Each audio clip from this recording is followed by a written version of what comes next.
بسم الله الرحمن الرحيم نحمده ونصلي ونسلم على رسوله الكريم عن ابن عمر رضي الله عنهما قال أتيت النبي صلى الله عليه وسلم عشرة فقام رجل من الأنصار فقال يا نبي الله من أكيس الناس وأحزم الناس قال أكثرهم ذكرا للموت وأكثرهم استعدادا للموت أولئك الأكياس ذهبوا بشرف الدنیا وکرامت الآخرہ۔ حضرت ابن عمر رضی اللہ عنہما فرماتے ہیں ہم 10 آدمی جن میں ایک میں بھی تھا حضور صلی اللہ علیہ وسلم کی خدمت میں حاضر ہوئے۔ ایک انصاری نے حضور صلی اللہ علیہ وسلم سے سوال کیا کہ سب سے زیادہ سمجھدار اور سب سے زیادہ محتاط آدمی کون ہے؟ حضور صلی اللہ علیہ وسلم نے ارشاد فرمایا جو لوگ موت کو سب سے زیادہ یاد کرنے والے ہوں اور موت کے لیے سب سے زیادہ تیاری کرنے والے ہوں، یہی لوگ ہیں جو دنیا کی شرافت اور آخرت کا اعزاز لے اڑے ہیں۔ فائدے میں حضرت شیخ نور اللہ مرقدو لکھتے ہیں حضور اقدس صلی اللہ علیہ وسلم سے موت کو کثرت سے یاد کرنے اور یاد رکھنے کے بارے میں مختلف عنوانات سے بہت سی احادیث وارد ہوئی ہیں، جن میں سے بعض روایات اس رسالہ فضائل صدقات حصہ دوم میں قریب ہی امیدوں کے مختصر کرنے کی حدیث کی ذیل میں گزر چکی ہیں۔ ان میں حضور صلی اللہ علیہ وسلم کا حکم بھی مختلف روایات میں گزر چکا ہے کہ لذتوں کی توڑ دینے والی چیز یعنی موت کو کثرت سے یاد کرو۔ حضور صلی اللہ علیہ وسلم کے اس اہتمام ہی کی وجہ سے اس مضمون کو مستقل بھی ذکر کر رہا ہوں، اس لیے کہ موت کو کثرت سے یاد رکھنا امیدوں کے مختصر ہونے کا بھی ذریعہ ہے، موت کی تیاری کا بھی سبب ہے، دنیا سے بے رغبتی پیدا ہونے کا بھی سبب ہے جو اصل مقصود ہے،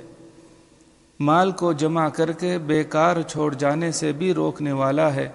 آخرت کے لیے ذخیرہ جمع کر لینے میں بھی معین ہے، اور گناہوں سے توبہ کرتے رہنے پر بھی ابارنے والا ہے، دوسروں پر ظلم و ستم اور دوسروں کے حقوق کو ضائع کرنے سے بھی روکنے والا ہے۔ غرض یہ عمل بہت سے فوائد اپنے اندر رکھتا ہے، اسی وجہ سے مشائخ سلوک کا بھی معمول ہے کہ اپنے مریدین میں سے اکثروں کو جن کے مناسب حال ہو اس کا مراقبہ خاص طور سے تلقین کرتے ہیں۔ ایک حدیث میں ہے کہ ایک جوان مجلس میں کھڑے ہوئے اور عرض کیا یا رسول اللہ مومنین میں سب سے زیادہ سمجھدار کون ہے؟ حضور صلی اللہ علیہ وسلم نے فرمایا کہ موت کا کثرت سے ذکر کرنے والا اور اس کے آنے سے پہلے اس کے لیے بہترین تیاری کرنے والا۔ ایک مرتبہ حضور اقدس صلی اللہ علیہ وسلم نے قرآن پاک کی آیت فَمَن يُرِدِ اللَّهُ أَن يَهْدِيَهُ يَشْرَحْ صَدْرَهُ لِلْإِسْلام تلاوت فرمائی، جس کا ترجمہ یہ ہے کہ حق تعالی شانہ جس کو ہدایت فرمانے کا ارادہ فرماتے ہیں اسلام کے لیے اس کے سینے کو کھول دیتے ہیں کہ اسلام کے متعلق اس کو شرح صدر ہو جاتا ہے۔ اس کے بعد حضور صلی اللہ علیہ وسلم نے فرمایا کہ اسلام کا نور جب سینے میں داخل ہوتا ہے تو سینہ اس کے لیے کھل جاتا ہے۔ کسی نے عرض کیا یا رسول اللہ اس کے اسلام کا نور سینے میں داخل ہو گیا کوئی علامت ہے؟ حضور صلی اللہ علیہ وسلم نے فرمایا کہ دھوکے کے گھر دنیا سے بعد پیدا ہونا، ہمیشہ رہنے والے گھر آخرت کی طرف رجوع اور موت آنے سے پہلے اس کے لیے تیاری۔ حضور صلی اللہ علیہ وسلم کا ارشاد ہے کہ میں نے اپنی والدہ کی قبر کی زیارت کرنے کی اجازت مانگی تھی،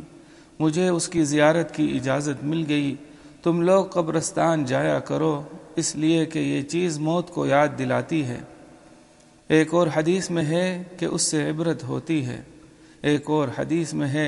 کہ قبرستان جانے سے دنیا سے بے رغبتی پیدا ہوتی ہے اور آخرت یاد آتی ہے۔ حضرت ابو ذر رضی اللہ عنہ فرماتے ہیں کہ حضور صلی اللہ علیہ وسلم نے مجھ سے ارشاد فرمایا کہ قبرستان جایا کرو، اس سے تم کو آخرت یاد آئے گی، اور مردوں کو غسل دیا کرو کہ یہ نیکیوں سے خالی بدن کا علاج ہے، اور اس سے بہت بڑی نصیحت حاصل ہوتی ہے، اور جنازے کی نماز میں شرکت کیا کرو، شاید اس سے کچھ رنج و غم تم میں پیدا ہو جائے، کہ غمگین آدمی جس کو آخرت کا غم ہو اللہ تعالیٰ کے سائے میں رہتا ہے اور ہر خیر کا طالب رہتا ہے۔ ایک حدیث میں حضور صلی اللہ علیہ وسلم کا ارشاد ہے کہ بیماروں کی عیادت کیا کرو اور جنازوں کے ساتھ جایا کرو کہ یہ آخرت کو یاد دلاتا ہے۔ ایک حکیم کسی جنازے کے ساتھ جا رہے تھے، راستے میں لوگ اس میت پر افسوس اور رنج کر رہے تھے۔ وہ صاحب فرمانے لگے کہ تم اپنے اوپر رنج اور افسوس کرو تو زیادہ مفید ہے، یہ تو چلا گیا اور 3 آفتوں سے نجات پا گیا۔ آئندہ ملک الموت کے دیکھنے کا خوف اس کو نہیں رہا، موت کی سختی جھیلنے کی اب اس کو نوبت نہیں آئے گی اور برے خاتمے کا خوف ختم ہو گیا۔ اپنی فکر کرو کہ یہ تینوں مرحلے تمہارے لیے باقی ہیں۔ حضرت ابو الدرداء رضی اللہ عنہ ایک جنازے کے ساتھ جا رہے تھے۔ کسی راستے چلنے والے نے پوچھا، یہ کس کا جنازہ ہے؟ فرمانے لگے کہ یہ تیرا جنازہ ہے، اور اگر تجھے یہ بات گراں گزرے تو میرا جنازہ ہے۔ مطلب یہ ہے کہ یہ وقت اپنی موت کے یاد کرنے کا ہے، اس وقت فضول بات کی طرف متوجہ ہونا بالکل نامناسب ہے۔ حضرت حسن بصری رحمۃ اللہ علیہ کا ارشاد ہے کہ تعجب ہے اور بہت زیادہ تعجب ان لوگوں پر ہے جن کو آخرت کے سفر کے لیے توشہ تیار کر لینے کا حکم ملا ہو اور روانگی عن قریب ہونے کا اعلان ہو چکا ہے، پھر بھی یہ لوگ دنیا کے کھیل میں مشغول ہیں۔ ان کے متعلق مشہور ہے کہ جب یہ کسی جنازے کو دیکھتے تو ان کا ایسا حال رنج و غم سے ہوتا جیسے کہ ابھی اپنی ماں کو دفن کر کے آئے ہوں۔ حضرت عائشہ رضی اللہ عنہا فرماتی ہیں کہ ایک یہودی عورت ان کے پاس آئی، کسی احسان کے بدلے میں کہنے لگی کہ اللہ تعالی شانہ تمہیں قبر کے عذاب سے بچائے۔ حضرت عائشہ رضی اللہ عنہا نے حضور صلی اللہ علیہ وسلم سے پوچھا، کیا قبروں میں بھی عذاب ہوتا ہے؟ حضور صلی اللہ علیہ وسلم نے فرمایا، بے شک قبروں میں بھی عذاب ہوتا ہے۔ اس کے بعد سے لوگوں کی تعلیم کے لیے ہمیشہ حضور صلی اللہ علیہ وسلم ہر نماز کے بعد